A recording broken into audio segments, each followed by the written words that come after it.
Dobrý deň. Dnes je 26. júla a ja by som vám chcela ukázať, ako vyzerá môj projekt sadenie zemiakov v sene po čase istom. Tak ako som vám slúbila, tak v podstate vám teraz prinášam priamy prenos z toho, ako tie zemiaky narastli. Vidíte, že aj kvitnú. Čo je zaujímavé, není na nich žiadna mandolinka, alebo ako sa volá ten chrobáčik, ktorý požiera tie. Aspoň teda žiadnu som nenašla. Takže vyzerá to tak, že buď tu v tejto oblasti nie sú, alebo to vďaka tomu, že je to pestované v tom sene. Neviem. Fakt naozaj neviem. Nie som odborník na tieto veci. Vôbec nie som žiaden pestovateľ veľký. Ale toto ma fakt teší.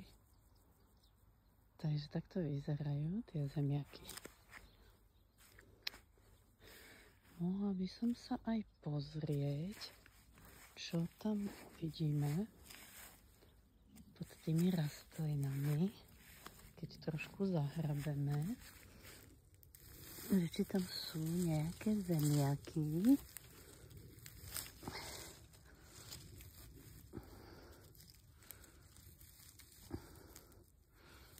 Vidíme, že sú, vidíme, že rastú. No, nechcem to moc odokrývať. Nech to rastie ďalej. Takže ja dúfam, že z toho niečo bude. Aspoň nejaká úroda. Ešte sa pozrieme tu. Ja si myslím, že je to ešte skoro. Ale pozrieť sa môžeme. Vidíte? Zemiačiky nové. Tak super. Tu je ďalší. Schováme. Nech pekne rastie. Tak. Takže to je vlastne všetko, čo som vám chcela ukázať. A urobím samozrejme ešte jedno video potom, keď už budem tie zemiaky zberať, vyhrabávať, alebo ako by som to povedala. Tak sa majte zatiaľ krásne.